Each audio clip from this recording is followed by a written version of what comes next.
That's the way we get by, so the way we get by. Oh, that's the way we get by, so the way we get by.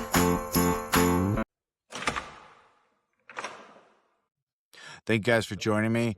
I'm here with Andrew TePas, Army veteran, screenwriter, new father. I met Andrew through the Light the Fuse mentor men's retreats, as well as he's been joining us on our weekly calls. Andrew, I really appreciate you coming out here and taking the time to do this with me. Why don't you give me the little quick rundown of who you are, where you came from, just pretty much the rundown of your life, man. Well, I'm currently an aspiring screenwriter. I'm currently a writer and working on my own books. I am an Army veteran. I served in Afghanistan from 2011 to 2012. I actually joined the Army in 2011 and didn't get out until 2018. And, I served some time there, and I grew up in Orange County, California. Yeah, just a little brief summary of me. I'm a new father, and it's the best feeling in the world, man. It's just a joyful experience every day, seeing that little kid smile at you every morning when you wake up. Oh man, I've seen it. I've seen your kid through the whole journey of your wife being pregnant and your kid being born, dude. It's been beautiful ever since to even see you have that kind of look on your face and drive every day. Now, what brought you to join the Army? It's a bit of a rough backstory. I wasn't the most privileged growing up. I ended up having to figure out what my life was going to be like after high school because I didn't have a lot of aspirations in my life. I didn't know where my life was going to end up.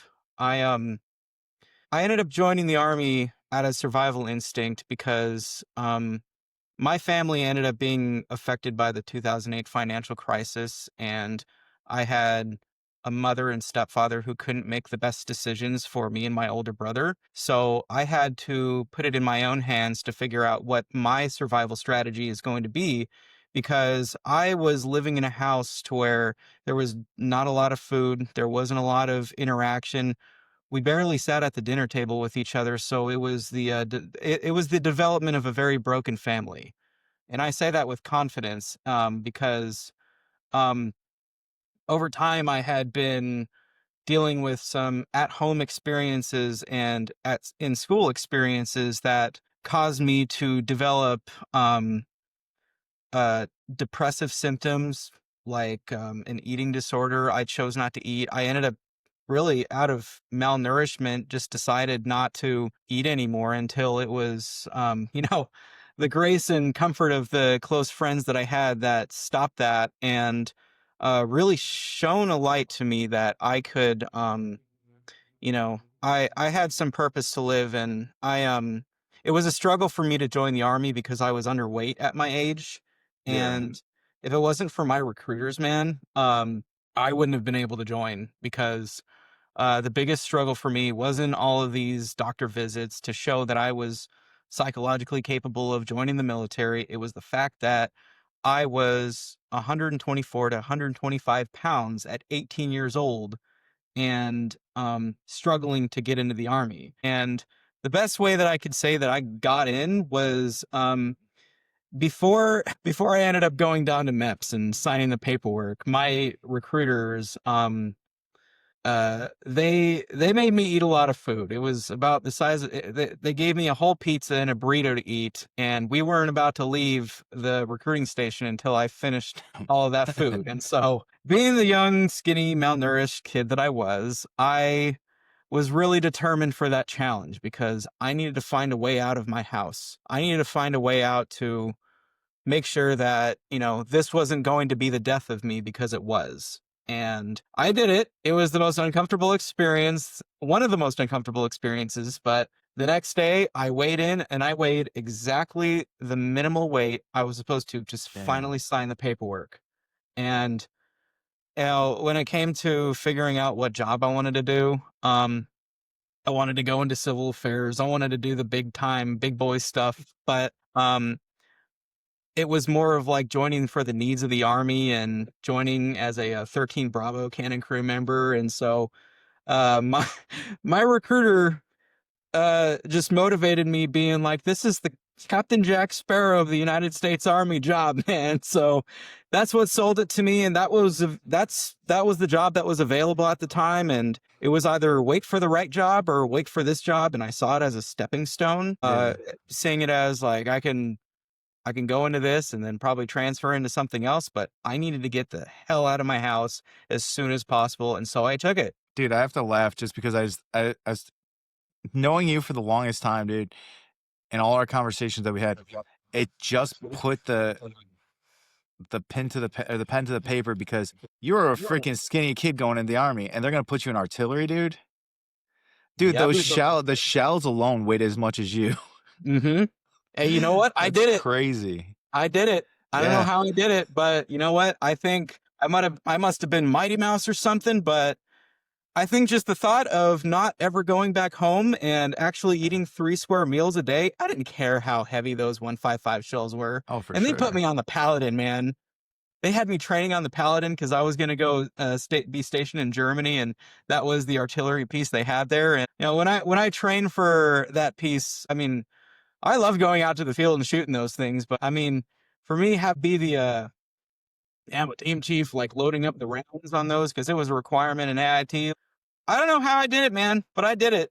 That's intense, dude. Now, would you say that would you think that your background of the way you grew up and it helped you adapt more into the military life, or did you think it made it harder for you? I think it was a little bit of both. It was me running on survival instinct and not knowing how to reach my way out. And Yeah. actually knowing what it was like to live again and work on myself. It was just purely survival instinct from the time I joined to, I mean, the catalyst of my life when I realized that there were things wrong with me and I knew I wasn't okay. And I realized that I had to hold myself accountable over a lot of different circumstances when it came to me first. And I couldn't take care of myself without taking care of my soldiers. And you know, that actually was a good lesson for me going back into my household where I was deprived of that. I never knew what Yeah.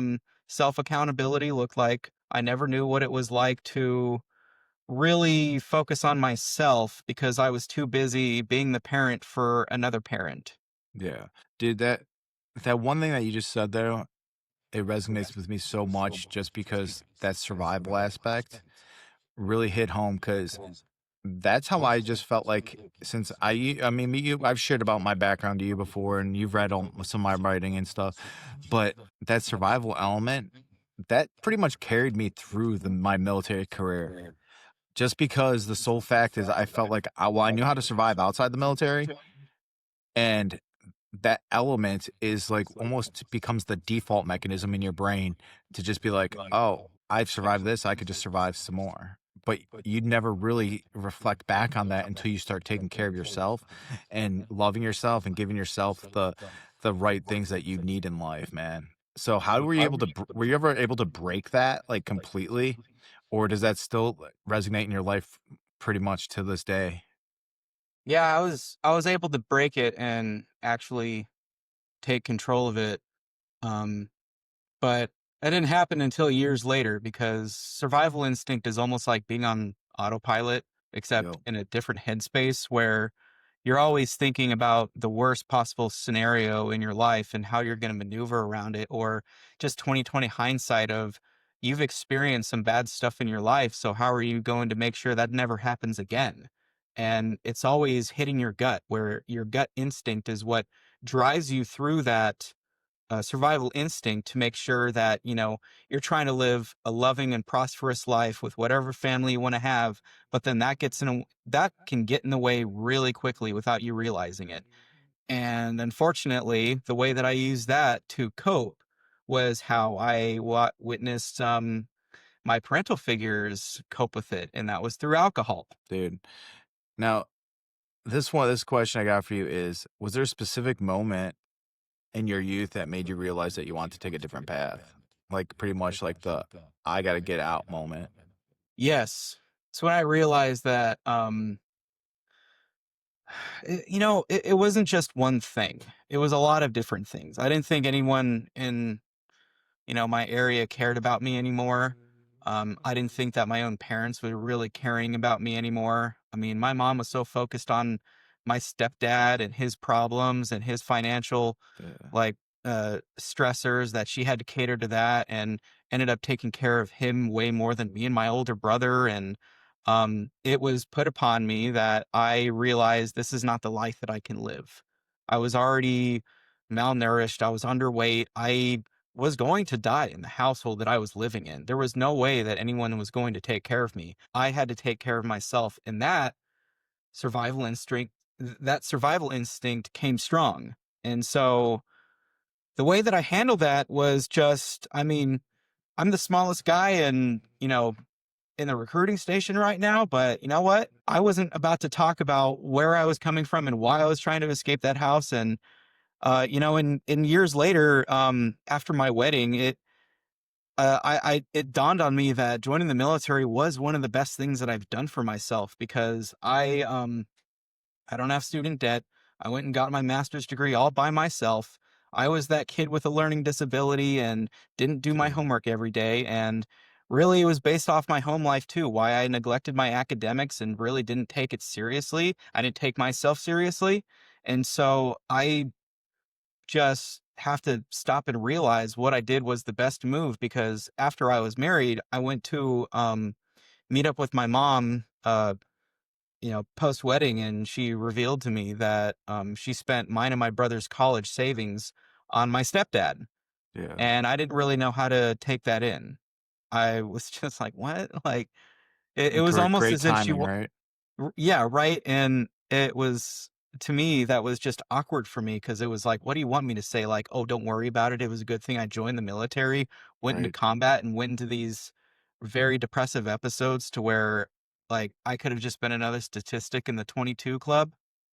Now, where did you deploy when you were in the army? I was deployed to Gormak, Afghanistan. It's in RC North in the Faryab province. Okay. And the elevation there was super high, man. Like, we were up in the mountains. Dude, that's one thing that they never prepped us for either, was that there was freaking trees out there. Hmm. Everybody was looking out, and like all of us had deserts. All of us had deserts on, and we're like, it's green trees out here. Yeah. You I mean, know, there's some places that look like Southern California if you're looking in the yeah. right place, but I mean, where we were at, where it was rural farm areas. There were sheep herders, there were goat herders, there were camels everywhere. There were Nice. just people that were just, grazing their lands, and those little mud huts, and like that was really just what populated most of those communities, were Oh mud hut yeah. communities in the local bazaar that they would all flock to. And you just see a lot of animals out there, and I barely saw green out there. It was a lot of brown, and Yeah. out in the distance were the mountain range, the Hindu Kush, and you see the snow on top of those mountains until they would end up coming in our area. Oh geez. And like, I mean, as much as it gets hot in Afghanistan, it can get just as cold, and that's what people don't realize. It's not No, always that hot desert weather. It's suck with cold. dude, and it's drastic difference too during different times, dude. That Mhm. freaking weather changes like crazy. What was the reasoning that you made you want to get out of the military? It was a condension of, again, not just one thing.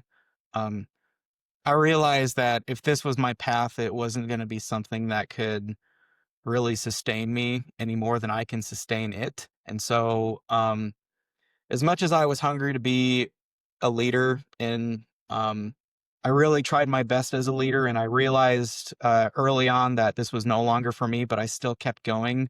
But what I've come to realize is, I love training with soldiers. I love training soldiers. I love being around soldiers. I love the environment of soldiers. What I can't stand are the toxic leaders that come in and want to give you a bad day just because it gives them a thrill. That eventually just, that was one of those things that, like, I couldn't control anymore, because, rank has its privileges and you can only Yep. say so much, but you can influence from the top down. And I feel like that goes a long way. But I realize also that I'm too small to make a big change. I'm too small of an individual to make a big change. And especially with an, an entity such as the United States Army, I can only do so much to help the people that I wanted to help, with the male soldiers, female soldiers, and whoever I can to, They ended up calling me up one day saying, "Hey, can I get a letter of recommendation for this?"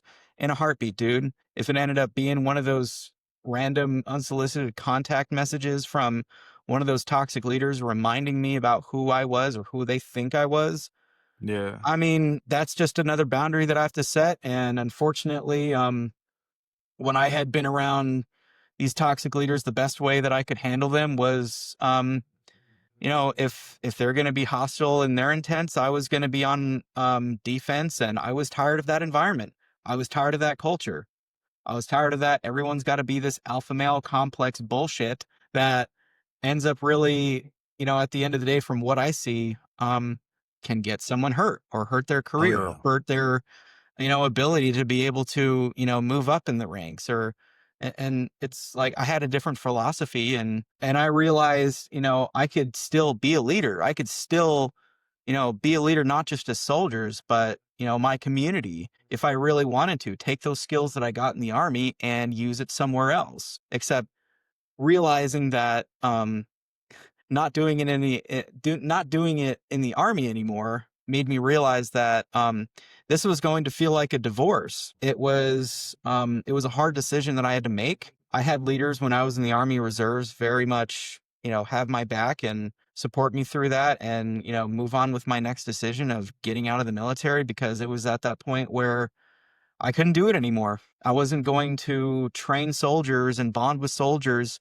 just to deploy with them, just so that I could get that hard phone call saying that, they didn't wake up in the morning or, they took their life in some irrational way. I just, I couldn't live with that thought anymore. And seeing how that ended up carrying over to civilian life, as I was getting out of the military, I really had this fire in my gut to where I wanted to be the voice that I could be to really identify the struggles of the people that I have lost under me. And when it comes to, the soldiers that I had served with or, the friends that I'd go out and downtown Baumholder with and drink and, just have all these really grand moments and core memories. But, what really wanted me to go into the path of being a writer was just that. I couldn't stand going another day, getting another phone call from a friend saying so and so just passed away, they killed themselves.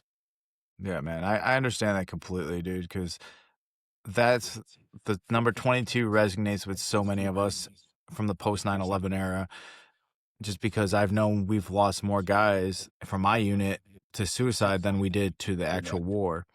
And one of the questions brought to my head was when you were talking is, how did you develop your leadership skills? Since, you grow up from your upbringing of survival and trying to you didn't have the guidance like a lot of us didn't have. How did you end up crafting your leadership styles for your other soldiers? It all came with various perspectives of what hunger looks like. I was hungry for food and I was hungry for making myself a better human being. And I realized that the father figures that I had, one that I should have had, one that I ended up getting, were core examples to go off of first, of understanding what was good and what was bad. But I would say a lot of the leaders that I had when I was in Baumholder, Germany, and Fort Sill, Oklahoma, and even when I was finishing off my time in the reserves, I can probably count more good leaders that I have learned one small thing from and one big thing from than the amount of toxic leaders that I could barely count on one hand. It's amazing. And all of them have shaped me to be who I am uh, in their own way. I mean, everyone is unique in their own leadership capabilities. I've had leaders that really showed me that tough love. A lot of people, are very frowned upon that. They're frowned upon compassion, but the most respected leaders that I could give my respect for are the ones who have done that to me because it wasn't about anything personal. It was about making me better. And somehow, me having that hunger to understand my job, understand what it is to be a leader, um, it didn't really spark until I got back from Afghanistan, realizing um, I am messed up, but I don't need to be. I don't need to be Yeah. this person. I can always know how to grow. I ended up knowing what it was like for the first time to have a growth mindset. And for me, I felt like there were years deprived off of that. With a household that I was living, that I was able to understand myself more. And in just a couple of years, actually before my 3-year mark in the army, I made the rank of sergeant. I was so hungry to be a leader, and I was so hungry to understand so much more, and realizing that whatever learning disability that I had growing up and not caring about doing, that kid that didn't care about doing his homework was really caring about going to the board and studying all of this information to be a really good leader. And Yeah. unfortunately, with the age that I was at, that started to become a challenge because there were leaders that did not like me being a 22-year-old sergeant, where, them, it took them years to be able to get that rank and then get, their staff sergeant shortly after. And I was able to get it with ease. And I For can't say sure. that it was easy, though they see it as easy, but I really had to work for it. And, you know, what really motivated me to become a leader and stay a leader is the fact that, um, we we cannot stop ourselves from learning whatever we can until the day we die. And that hit me at a very young age. I had heard that multiple times, but that's one of the core traits and core values that I could tell my younger self that um resonates me to keep going and live another day, to where if I can continue being that leader and even a better leader, um it'll bring upon um that reminder of why my life is fulfilled and why it can still be fulfilled. Now, when you talk about the leadership aspect, how do you carry that on into your family? Um, I try not to be very authoritarian, but I look out for my wife. I look out for my son. I look out for my family. Whatever it is that they need, whatever it is that I can do to help them out, even if it's in the most, minor help, like, I will do it. Every single morning when I wake up, it's just instinct. Like, I'm Yeah, going to take care of my wife. I'm going to take care of my child. Whatever it is that they need that I can provide, I will provide that. I will provide them with resources. I will provide them with protection. Those are the top two things that I do that, really just help me going and raising a family. that's beautiful, dude. Now, let me ask you this one. Why writing? Why did you go down the path of writing? It was a journey before I realized that I wanted to go into writing. It was one of those things that I was dancing around with. When I got out of active duty, I went into a community college because I wanted to be an actor. I had this eccentric personality and wanted to bring it onto the stage. Um, and I love acting and I love entertaining people. And I just, there's something about, performing in front of people and making people smile that resonate with me. But I came to realize that, sitting down and writing was one of those things that I never really had a problem with. I mean, anytime that I got in trouble when I was in Afghanistan, my squad leader made me write a whole bunch of stuff just to, give him a little book report or something on, like, the value of leadership or whatever. If I was late to, a time that he wanted, and it was like, I think not from there, but in moments like that, um, I never gave myself enough credit to realize that, I can do this and expand a lot more of this subject based knowledge into my life. And, while I was in acting, I had discovered the art of screenwriting and, screenwriting, playwriting, and really,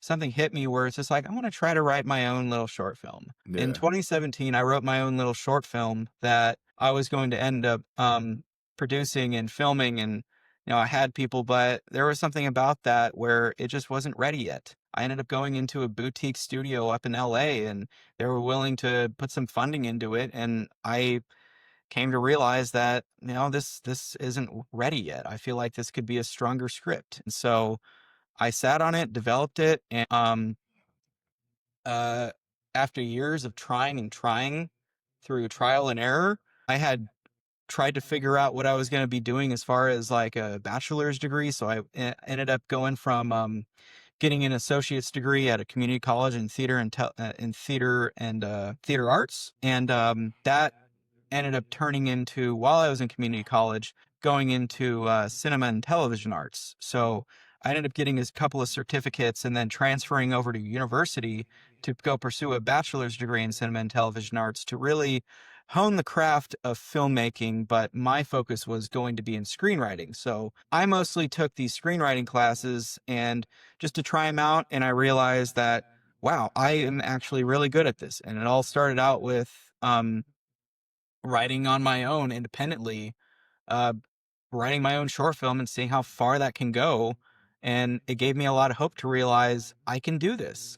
And so one of my professors who was teaching a screenwriting class, while I was pursuing my bachelor's degree, was teaching a writer's perspective class that really resonated with me. I realized this is what I needed. This is the structure that I needed to help my writing. So writing was one of those things that motivated me to find a purpose. And so pursuing that purpose and being able to tell my story, tell other people's story, being able to throw in that awareness for suicide awareness, mental health into my writing is exactly what I'm going to do. And that's what I have been doing.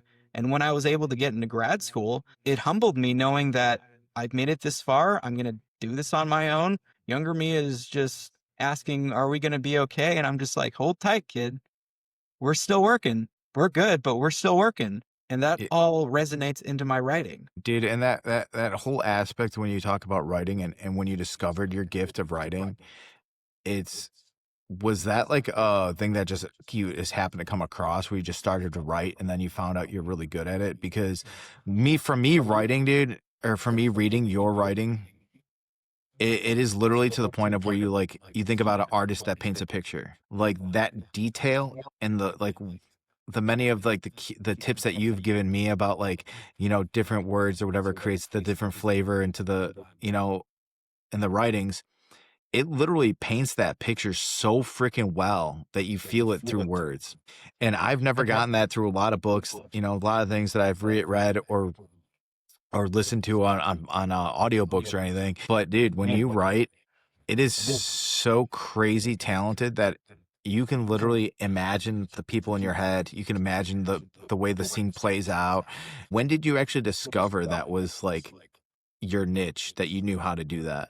Well, growing up being an introverted kid, I played a lot of video games. I read books. I actually read the Lord of the Rings series when I was in 5th grade, Wow. which should have been a sheer sign that I was actually a lot more academically advanced in certain subject matters, but didn't give myself the credit for because, I mean, there were not a lot of positive role models in my life, but years later realizing what I actually had a passion for as a kid, what stories I loved as a kid, I wanted to try to recreate that. And I've come to realize that the difference between how they write, how I write, makes me unique for the writer that I am, because anybody can write a story and just write it down, write it out in prose. But then there's a whole nother skill where the screenwriting knowledge comes into play, where how are you going to take this piece of prose and be able to show it? How are you going to show why someone is passionate about something without actually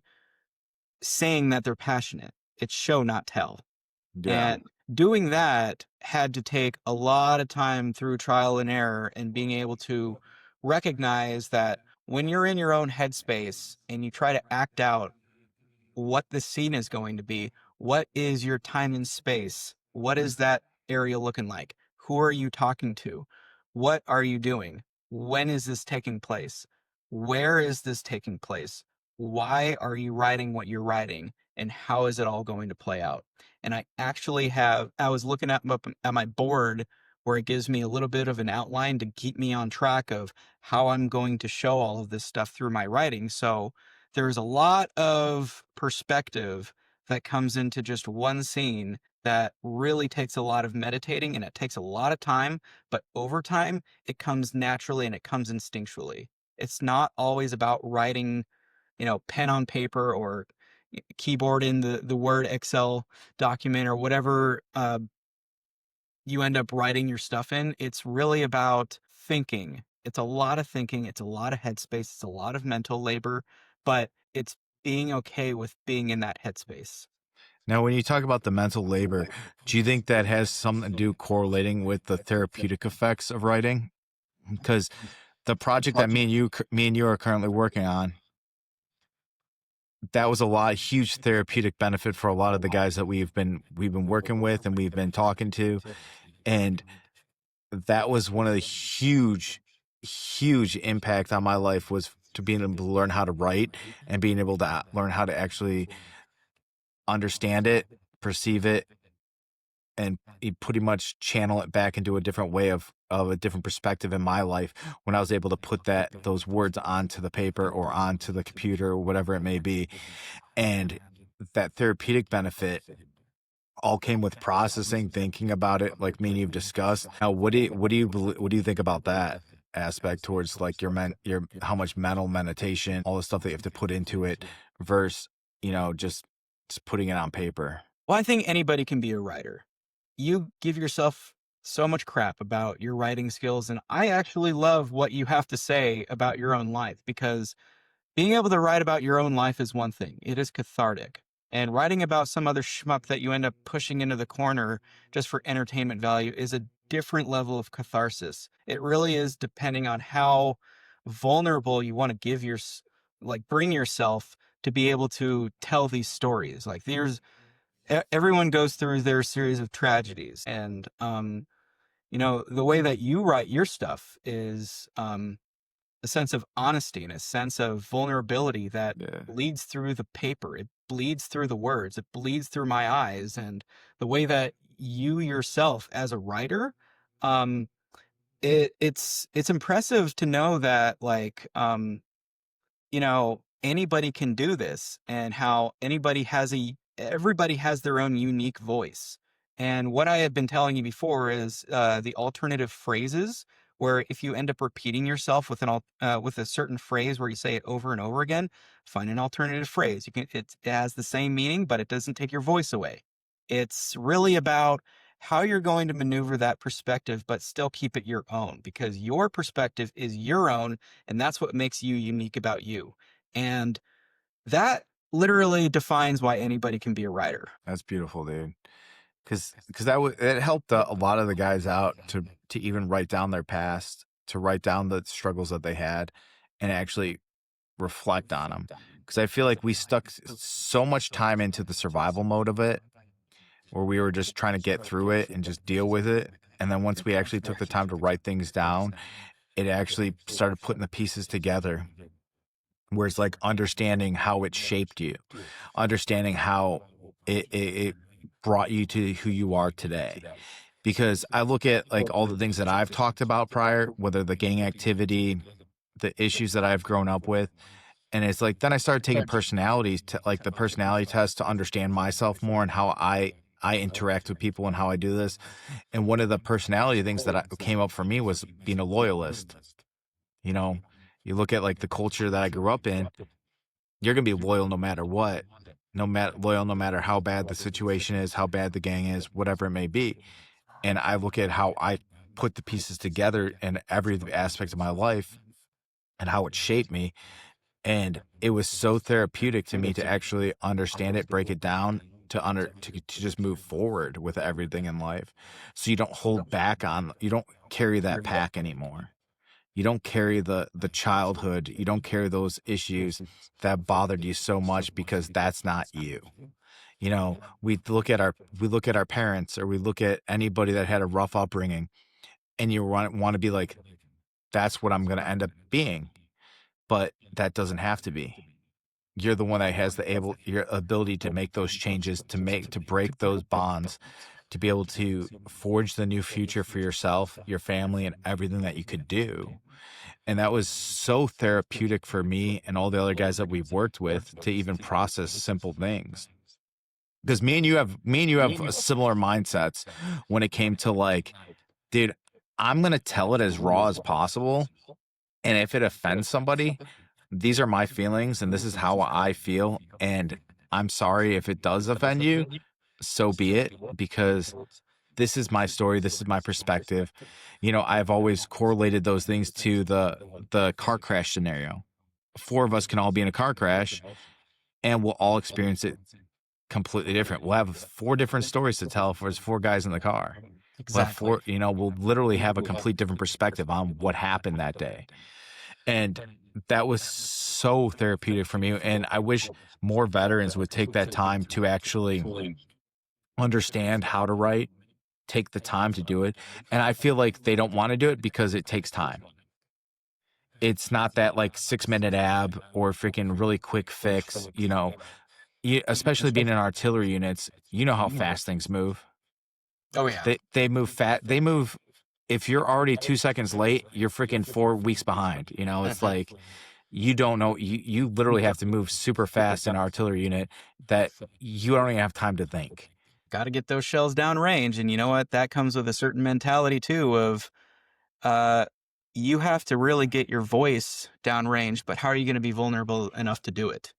That is the biggest challenge that, you know, a lot of men face, that comes with vulnerability, because there's something about the society that we live in and how men cannot be vulnerable with their emotions to be able to put it down on paper, because what your voice comes out on, depending on what outlet you're trying to do it on, like a podcast or your recording Yeah. session, being able to get on stage and act all whimsical and shit, or just putting it on paper, your voice is your own. You have to get your voice out there no matter how much it's going to hurt. Being as vulnerable as you can, you've got to get your voice down range, man. Just like those shells. And you know, and the crummy thing is, the military doesn't give you those tools to be able to accomplish that ever.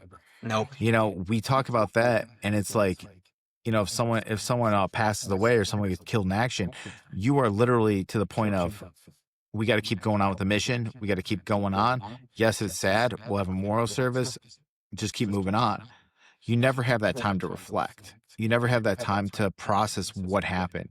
You know, I've spoken many a times on our group calls about different scenarios that I've had to endure in Afghanistan, but it's like you never during the time have the time to process it or understand it.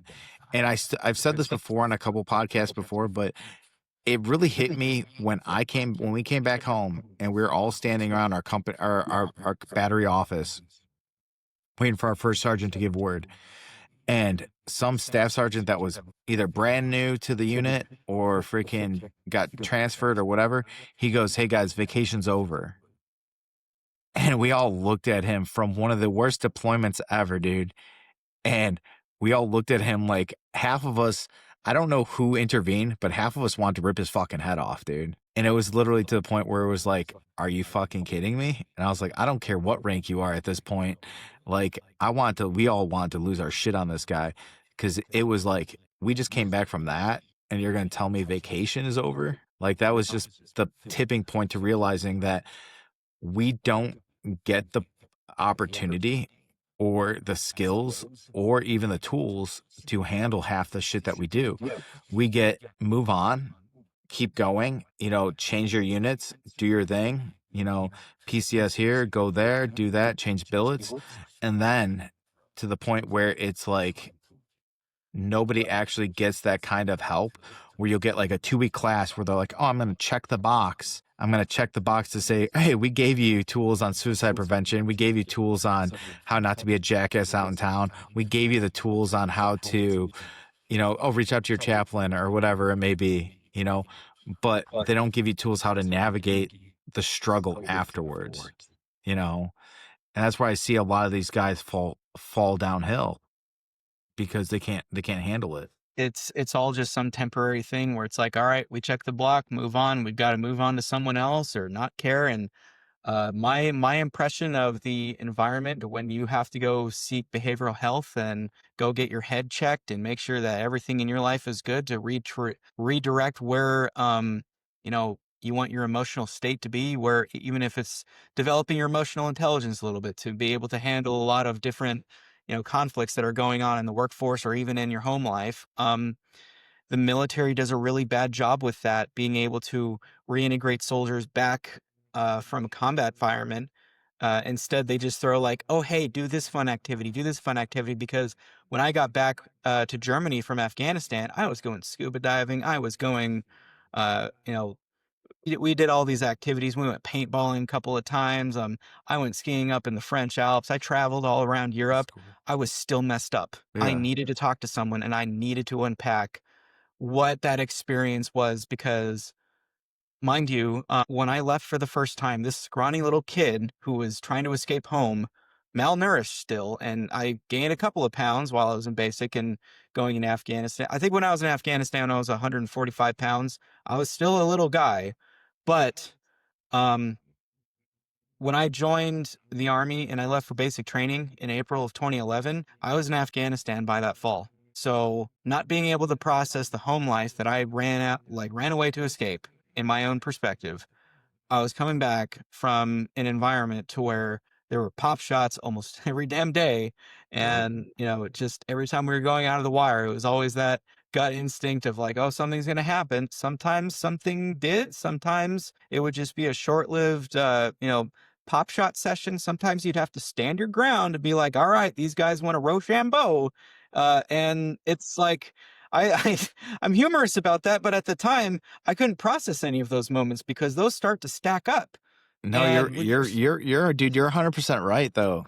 That is a huge freaking thing in life where, because when I was out there, I don't know if it was easier for me to just say, hey, today might be the day I'm dying, than it was to say, I got to kick some ass and freaking make sure I come back home. It was to the point where it was like, everything was questionable. We couldn't guarantee that tomorrow was coming. So and I understand that with the pop shots, whether it was from like, the Taliban or just the local nationals that were trying to scare you off, because we've had that too, where we had like the farmers that were like, oh, if we give you guys aid or give you food or whatever, they're gonna kill us. So you would always get 1 or 2 rounds hit our windshields or whatever it may be, and you'd be like, oh shit, okay, but it wouldn't be anything more than that, because you can kind of depict whether it's gonna be a firefight or if it was just pop shots to fucking say, hey, like our rules engagement where you pop a pen flare or whatever you may be and then keep going and whatever it was. It was pretty much you were able to understand that by the time you were in country for a while, but every day didn't make it easier to be like, man, today I might be done. I might be done for, but I'm ready to do it.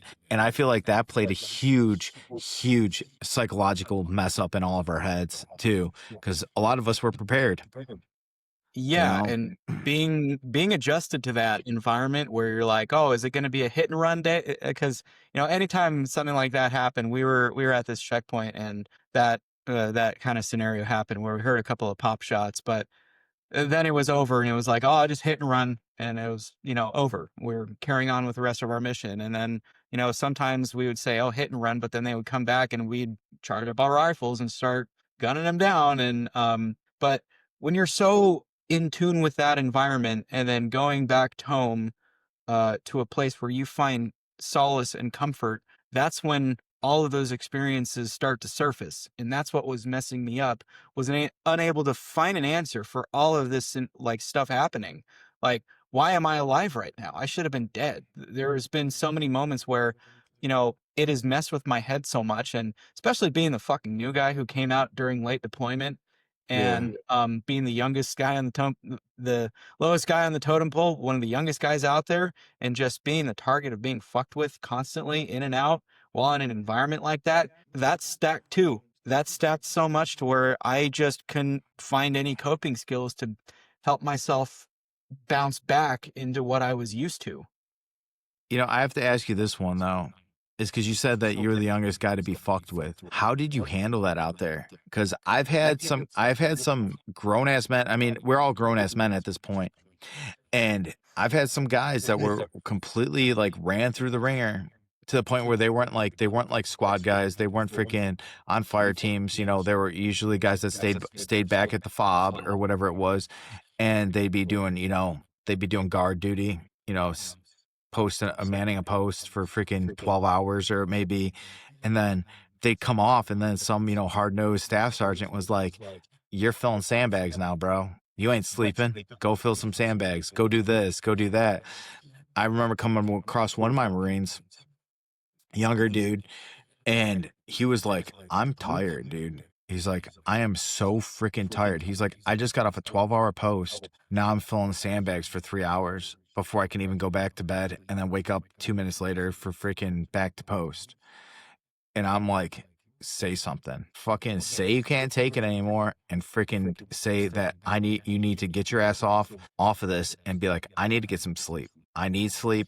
I can't function like this. And it's going to be in all reality, it's going to be a compromise to our mission. If you're on guard or whatever you're doing, you're protecting the fob, you're protecting your other Marines, so if you're going to be fucked with like that, cause he was just an easy target, Mhm. He grew up in Appleton, Wisconsin. He was of Hmong ethnicity, so I don't know if you familiar with that ethnicity, but they smile when they're either embarrassed or if they're getting yelled at. So it's kind of setting up a recipe for disaster in the Marine Corps. So I mean, if he's embarrassed or he doesn't want to agree with it, he's like smiling, really big old cheesy smile, and it's like the staff sergeant's just like freaking drilling him a new one, even though he knows he's doing wrong or whatever. He's freaking still getting. They don't understand. Some people don't understand the culture's difference and stuff, but it really tore him a new one. But it's like you're looking at him. He doesn't know how to stand up and say, "Hey, enough's enough. I can only take so much." Like I'm a man. I need sleep. And that brings me to the one guy I've talked about in my writing a lot. He was the one that told me, he's like, dude, you're a man before you're a Marine. Everybody here puts their pants on the same way you do every freaking morning. Everybody struggles the way you do too. It's how are you going to talk to somebody else? How are you going to treat somebody else? And that resonated with me my whole fucking life. And I instill it in my children too, where I'm like, you know what? If you want to say something, you need to talk. You need to say something to somebody. Learn how to talk, stand up and talk for yourself. Learn how to say what you need in life, because I know my kids have heard this many times before, is a closed mouth don't get fed. So giving them that empowering, uplifting speech to be like, hey, you need to pull yourself out and say something really helps them grow up to be like, dude, you did it, And it's as simple as something as little as my daughter, she at her elementary school, post-COVID, they got rid of like a salad bar, because they used to have like a salad bar where you can just like fix your own salad, and they had like vegetables and like fresh produce there. And they got rid of it during COVID. And my daughter took it upon herself to say, hey, put in time to request to talk to the principal. And the next year, the principal got it back. And she was in 5th grade when she did that. And she was able to like stand up, talk to the principal. And I'm like, I told her, I was like, man, I grew up in a Catholic school. I would have never talked to a principal, a teacher, or anything like the way you did. And I am so proud of you, that the fact that you could have a voice and say and make your statement prevalent to everything that's going on, and saying, hey, I would like to bring this back because I want to eat healthy. I want to stay healthy. And I think the children have the right to be healthy. And next year they had it back. They had everything back, full salad bar, full produce, everything for the kids. And we told our son that the other day. I was like, you know why you guys have the salad bar in there? It's because your sister took it upon herself to freaking go into the principal's office, say, hey, we used to have this. I would like it back. And we need to get it. We need to get this back for the students. And at 5th grade, she's doing that. So it's like, it hits home when it comes to that proud father moments, And it's Right. like, I see that in a lot of other guys that we've worked with and I've talked to and stuff, And I see it in you, dude. I see it in your eyes. I see it in your heart, dude. Every minute of the day with your new son, dude. It's fucking beautiful, dude. Like every single thing you share about your kid, your wife, and how present you are with your wife and family, dude. It really tears at my heart a lot, dude, because it is so beautiful that you guys can create that kind of family and create that upbringing for your new son and have that connection with your wife at the same time. It really is freaking beautiful, dude. Well, pulling on my heartstrings, man. You got me to go tearing off up, on bro. that, I guess the key word of what I would say as far as making a point to what I didn't have growing up, to what carried over in Afghanistan, to how I handled being fucked with almost on a daily basis in a combat environment. Um, it was finding my voice. It was finding my voice because growing up in the household that I left, um, I didn't know what voice I had. I thought I had a certain voice, a certain style about me, just this, eccentric personality whenever I'm in a good mood, or just considerably just this gloomy dude on a bad day. And I really just never understood what it was like to have a genuine voice, have a genuine way of speaking up, because I've always had other people speaking up for me, or not like friends or anything, but it was my parents. And especially my mom, whenever she would want to take control of whatever the narrative is. And I never really understood what it was like to develop my own voice, actually speak up, say something for myself. And that goes off of the lack of self love and self care and self accountability, was not having that voice. That also translates into why I'm also a writer. And my experience with Afghanistan was the consistent uh, the consistent badgering that I had gotten from other soldiers, because I was the youngest guy, eventually brought out the really bad side of me, to where I was just talking back to them. I didn't care what rank they were. I never spoke to an NCO like this, but I mean, an example would be like, there was this one guy who was an older specialist, and he was trying to talk shit to me. And I mentioned, well, I can't really take advice from anybody who still has socks from the Vietnam War. And it Ooh. just came out instinctually. And I was just like, then I realized, oh wait, yeah, I can really sting people if I really wanted to open up and, be that person. But to me, it's just like, all fun and games. I don't want to say anything that's going to get me to the point to where I'm going to get jumped by these guys. I never did, but that's why I stayed quiet, because it would have been all of them against me, and I didn't want to get physically hurt, as I was already, dealing with all the mental turmoil of what we were doing on missions. And I think these guys were in their own angst of dealing with that crap in that environment a lot longer than I have. And so they used me as a target for their own thrill. But I can't say all of them were doing it out of malice, because there would be like soldiers from the other platoon that would pick up on it, and it's like, oh, he's the weakest link or whatever. And this guy playfully, and not, out of malice, like took this ice sheet and he slammed it behind my back. It didn't hurt. It was like, oh, whoa, went down my back, and it was chilly. One of the soldiers who actually went with me to Fort Sill ended up confronting him and was like, don't you ever fucking do that shit again. And I realized, oh shit, no, I'm their meat, not, yeah, okay, I get the system that's going on right now. It's a very prison system environment. But, I think, being the youngest, most vulnerable guy, the most vulnerable guy out there, sorry, word salad, it, it was just more of like this brotherly instinct of like, we don't want this guy to die. But there were moments to where I was pushed to the point to where, I was really starting to become jaded, and I just didn't care anymore. And I was starting to lash out, and I just, I wasn't okay, but I couldn't admit to being okay, because they needed me out there. They needed the bodies, and we were already undermanned out there, especially when we were about to be replaced by, the Ohio National Guard, before we ended up going back to Germany. And, around that time, I think it was like January or February, when we were just starting to hunker down and finally get ready to go. Um, it was just peak season of just everybody acting hostile towards each other. They were sick of the deployment. They were sick of each other. I ended up crossing paths with people that I am like, I didn't even say anything to them, and they just, for some reason, wanted to beat the crap out of me. Nobody physically harmed me, but it was like they were getting up in my face and trying to act like a punk, seeing if I would actually hit them first, so they can have an excuse to be like, oh, this guy is too crazy. He needs to get out of the military. Just that provocative mindset to get a rise out of somebody. I stayed quiet. I realized that there are moments to where I can use my voice, and moments to where I can use that as strength. Even if I was still trying to develop my voice, I felt like that was the environment to where I had developed some kind of strength in that voice, even if I didn't have to use it so explicitly. So it was sort of the catalyst in my life of like, how am I going to handle this situation without actually using physical violence? I was going to use this while using this. Dude, that's beautiful. Because one thing you touched on though is saying the need to be okay. Like Mhm. you couldn't let it be known. And I feel like that is one of my big pivotal downfalls in life is the need to just be okay.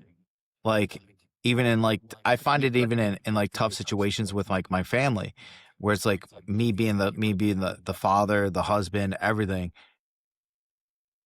that I have, if I'm not okay, I feel like I need to say that I'm just okay, just so the flow of the family can keep going too.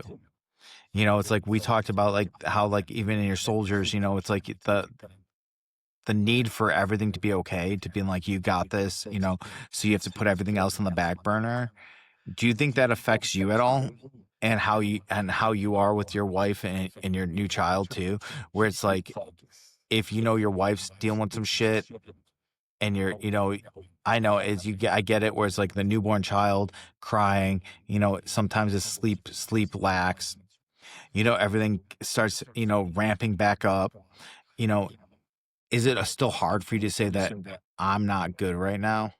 I keep a lot of that inside. But if it does get to the point to where my son is crying and screaming and really just like wants the extra attention, because an example would be these past couple of days, w- we can't find any way to keep him calm without actually holding him. He wants to Yeah. be held all that time. He's still an infant. It's fair. But like there are times to where I have to sit here and get my work done and she has to go and get some classes done because she's studying medical coding right now. And Yeah. so we swap off where there are days to where I'm holding him and he's still crying, and I walk around with him, he's still crying. And then it just makes me so agitated where it's like, what am I doing wrong? What can I do? And it's like, you can't ask that to an infant because he's too busy crying. And it could either mean he's hungry. And I tried all the possible things that could, Yep. help him calm down. But eventually, he just fell asleep on he just fell asleep on me. He just put his head right there Yeah. and he fell asleep, and it was like, "Oh, little shit, you're tired. God damn it." And so one day I was just so agitated, my wife came upstairs to see what was wrong, and I'm just like, "I can't hold him right now. He's making me so agitated. I don't know that I need to just step away from this right now." The best way that I handle these situations, especially with when it comes to conflict with my own wife or family or friends, is if I'm feeling agitated, I need to take a breather. I need to walk away, either go on a drive or like whatever it is that can just cool my jets, even in the most minor circumstances. If I have to do that, don't tell me I can't walk away because I have to, because then I can come back with a clearer headspace. And having doing that actually gives myself a better opportunity to where I can teach that to my son. I can teach that to my son to where, to emotionally regulate yourself, to actually handle situations a lot better. It's okay to step away. I want you to have that voice. That was something that I never had. I am going to help my son develop his own unique, genuine voice, whereas I didn't have that. Having self taught that myself over this journey of life is going to be an example that's going to make him a better person. That's beautiful, dude. Now, is your wife very perceptive are you guys really perceptive of each other when it comes to being overwhelmed and you'd be like, I respect what you need to do, and then you'll come back and I know you're doing it for the best interest of the family and you guys are good. Absolutely. That's what makes our relationship so strong. If there was no communication between us, we would have been fucked so many years ago. Dude, I absolutely love like even just hearing stories. Like I've never met your wife. I've known you for freaking quite a while now. I've talked to you several millions of freaking times on the phone, dude. And I just love how you guys handle each other and you guys are very receptive of each other's feelings and very present in each other's lives, because that's one thing in a marriage that always is like a very like dagger to the heart, where it's like, if especially when it comes to like family members, in-laws, whatever it may be, I still love that the fact that you guys are each other's like backbone to your family and you're the core to your family, because it's like you guys ain't, if anything bad's coming at yourselves, you're like, get the hell away, go away. it doesn't need to affect this, because this is who we are and this is what we're trying to achieve in life, and this is where we're going. And I absolutely love that. I've never met your wife, dude, but like I just absolutely love how you guys are as a couple and as a family together, dude, and how you guys are going to be you have your son to raise, you know. And just to know you guys on the level that I do, it's like to know that, be like, dude, I feel like you guys need to have more children than you do, just because how great of parents you are and how much love you guys have to give to the world, you know, because I just saw the love that pours from your heart and how much you guys have to give to the next generation of people that come to this world. And I could definitely need more people like that in the world, dude. You know, it's funny that you say that because my wife and I definitely have a lot in common when it comes to setting ourselves to maintain a healthy relationship for what we've had over the years. I mean, it's been such an amazing journey between me and her, and I can't if we'd be here all day if I were just to talk about us. But like, you know, when it comes to me wanting to give back and help the veteran community and even expand upon that, she wants to do the same thing with hers because when she was 25, she was diagnosed with autism, and now she's all about helping the autistic community. She really wants to be an advocate for people who have been diagnosed with autism and just really like be that voice for them just as much as I want to be the voice, like one of many voices for the veteran community. And it's such a unique trait that we both talk about with each other. And hearing her passionate about that is like a mirror image of when she hears me talk about, like, "Oh, I'm going to be on a podcast with Mikey. I'm going to be talking to this person. I'm going to be involved with people." I love talking to other veterans in my community. I can't tell you how many people I have connected with on just a genuine, loving level that she wants to do the same because she understands her people just as much as I understand mine. And so that is a balance and just one key trait of what makes our relationship so strong.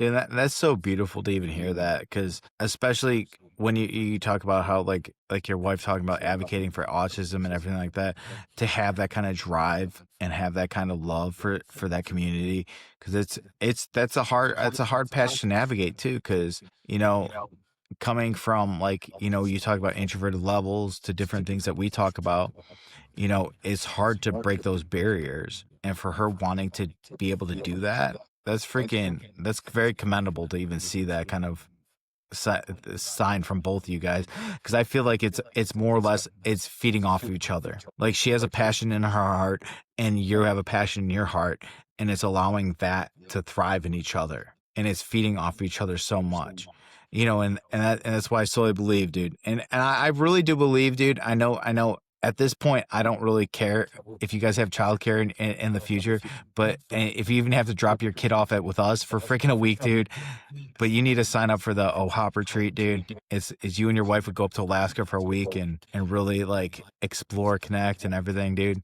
Because I'd be more than happy to freaking make things happen for you guys. Because I do believe you guys would benefit from it, love it, need it. Because the connection with the earth, the world, and each other becomes so full-fledged up there. It's beautiful, you know. And I feel like that would be a thing that you guys need to sign up for religiously, because the way they do things, they say that God picks it. They literally put them on the table and the staff picks it, and that's how they know when your time's up there to go. But me and my wife went there a year ago around this time. It was the most beautiful thing we've ever experienced. And I do fully fledged that you guys sign up for it. And if, like, when me and my wife signed up for it, dude, it was just been me and my wife since the beginning. We've taken care of our kids by ourselves, no help. You know, we've always had to struggle to find someone to watch our kids, do anything. And miraculously, one of our best friends that's in the Air Force, she was able to take leave, and we paid for her whole flight to come here, stay with the kids, everything. And she was able to make it happen. So, I mean, with the grace of God and everything in the world, dude, it's like all those things, all the planets align when it comes to it. I do believe that you and your wife deserve at least that, you know? Yeah, no, we definitely look forward to like whatever time we can get for vacations and be reconnected with each other on an intimate level and just be present with each other. Sometimes it means just there's a difference between sitting with each other and having tea, like sleepy time tea that we drink every night and Hmm. watch our little shows. But then there's a difference between actually being in a different environment, different location, being at a national park, go camping. It's a completely different vibe, and it actually brings us together a little bit more. Um, as close as we can be. And we actually are just already looking forward to sharing those times with our son because every single year we always have to find some little mini vacation or figure out some big vacation. And just whether it's going to be spending time with friends or family or just being with each other and being present is something that we always look forward to. So, I mean, I believe I brought that up to her before, and she said that she'd be totally down to do that. And like, because I think the last time we were one with the earth and one with the trees, one with everything was we were in college dropping acid. Right. It, and you always got a room over here, dude. You guys, your whole family's got a room over here where I'm at. So Appreciate that, you man. guys will always have somewhere to go, something to do, people to connect with, and have a great time, dude. You Yeah, I know, want my wife to meet all of you guys. I mean, going on this retreat was really one of those like it's always going to be a core memory in my life how I was in one of my typical downfalls in my life, but finding what it meant to be on that spiritual realm of just loving myself again was like, wow, I needed this so many more times in my life and I would rather admit. And so it's like, I just thought my immediate instinct was going to be like rejected, like, oh, this is going to be another, like, I'm going to get involved with this group. I'm going to get involved with this group and they're going to push me out somehow because, they're not going to like some moment pieces of my personality or be like, man, fuck that guy. Like, no, I don't like him or pretty much identify me as some shitbag in their own life, which is like, all right, yeah. whatever, dude. But like, I've never gotten out of that guy. I don't think I've talked to every single one of you on the phone. You, Adam, Jared, Keen, like these other guys that were a part of the retreat. Every time that I am on the phone with you, I don't have any less than an hour conversation with you. Oh, dude. I laugh about that because I was like, I always think about that in my time when I talk about people where I'm like, I'm calling someone. I'm like, dude, I'm like, in my schedule, I'm like, you know what? I'm like, tight knit schedule, and then I'm like looking at things, and I'm like, dude, I was like, I'm at least gonna spend an hour and some change on a phone call with this dude. So I Yeah. just know how it's gonna go, and I'm there for every single one of your brothers, because. Dude, even and the thing is, like, even on the retreat last time, I was like, I didn't get a chance to actually interact with a lot of guys because I was me, Keen, and freaking Abraham. We're doing a lot of things with the teens retreat. We're doing this combating secondary PTSD and the next generation of first responders, military, and their families. We're doing that, brought it in. I was like meeting, but I was like, I want to meet all you guys that came to it. And I was like, it was like beautiful to hear everybody. I was like, I'm glad that everybody had a great time. I'm glad everybody was able to take away what they needed to take away to keep going in the world. And it is beautiful to even connect and make these lifelong friendships that we've had all over this country, dude. Because it's like my kids still get baffled at the minute when I say, I'm like, did you pick a state? I could look at my phone and probably know somebody that's in the state that can we can meet up with or do something with or whatever it may be. And it's just crazy to even have that kind of like camaraderie and compassion for each other, to be with each other.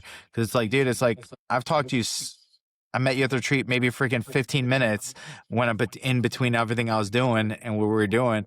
And I was like, oh man, I'm glad you had a great time. I'm glad this was how everything was going. And it's like now we're doing projects together, we're doing different things together, and it's beautiful, dude, to keep this stepping stone Out of of chance too, which is brotherhood. easy. It's brotherhood, love, and compassion for each other to do this stuff, and it's beautiful, dude. You Yeah, know, no, and I was just saying it was out of chance too. Like I still remember that call where Vince was like, "All right, you can get on this book, hop on this book because last year I was either last year or earlier this year, I can't remember, but like I was just in a rut with my job. I was really getting sick of it. I'm still working with them and which is nice after the time of my son being born and taking that break, but then coming in with a new perspective. But during that time, I was in a headspace where I'm like, I'm over this dude. I want to get back to my creative works and actually get back to writing and like God, I didn't even think that I would sit down and write all of my stuff for that book in 11 days, bro.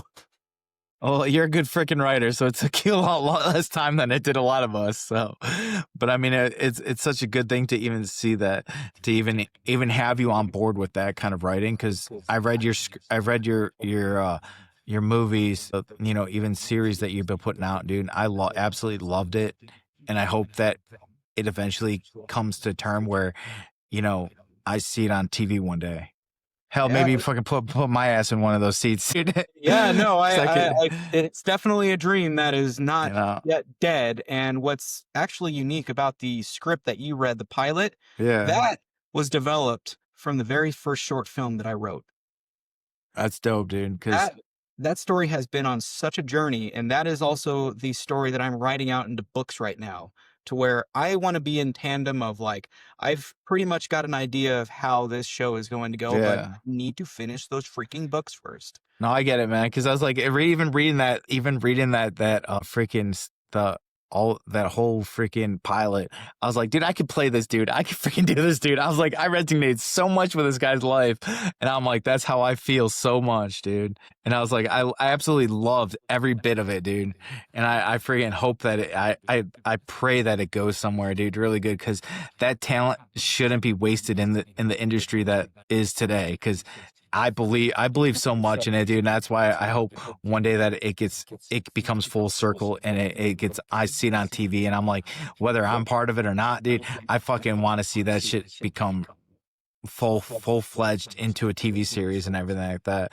But dude, we are hitting the top of the hour, and one final question I really want to ask you is, if you can go back and give your younger self a piece of advice, what would that be? Piece of advice: don't confuse passion for arrogance. Those two in tandem get confused so much. It has been such a struggle in my life. And I guess another thing is, if I were to say that, tell him I'm proud. I am proud of that kid for all the shit he's about to go through, because he couldn't have it any other way. It will get better. It will always get better. In fact, it's it's more than better than he can ever really perceive right now. That's beautiful, dude. Freaking, I'm gonna throw another one at you, just because what you even just said right there. What's the legacy you want to leave for your children? Knowing that their dad loved them first, just as much as my dad did. My biological dad loves me so much, and I know it every time I see it. And I want to carry that value over into their lives. Dude, I can just tell you right now, you are carrying that value so much, dude. Because dude, even through a computer screen, and through your voice, dude, I can hear how much you love your kid, your son. You know, how much passion you have for him, no matter how hard it's gonna be, dude. Because my son puts me through the ringer every freaking day of my life, dude. But the minute he gives me that hug at the end of the day and tells me he loves me, and it's like, dude, it just fucking, it crushes me no matter what. Because my kid's a big my kid's a big motherfucker, dude. He's taller than my 12-year-old daughter, so it's like, and he's only 10, but it's like, in my heart, you know, I just know how much love is there for my kids. My kids know how much I love them and how much I support them, and I can only feel that from your heart so much, dude. And I absolutely love, and I could just tell your kids are gonna be your kid or whatever you may, if you have other kids in the future, dude, they're gonna be as much loved as anybody can ever possibly give them, dude. And I absolutely adore that. And They will I'm know proud. what love weaponized into purpose will look like when they're older, with Yes, me being their father, because dude. that is something that I never had, and I will never hold that over their head. Dude, I absolutely love that. And you guys have a great family, an amazing life, and the fact that you had to come from the shitty background that you had, as well as I did, you know, we just know what's gonna come for the future and how great it's gonna be, dude. So I'm I proud of you, agree. and I look forward to many years of this friendship and many years of everything to come, that we have other projects that we have can get work on and do whatever we're gonna do, dude. I can't wait to write with you again, man. You're such a good writer, and you need to give yourself credit for it. One day I will, dude. I'll keep reminding you. All right, Don't brother. worry. You're an excellent writer, man. All right, man. Well, I appreciate you coming on, dude. And we'll pick this up later on a later date, dude. Sounds good, bro. It's good talking to you.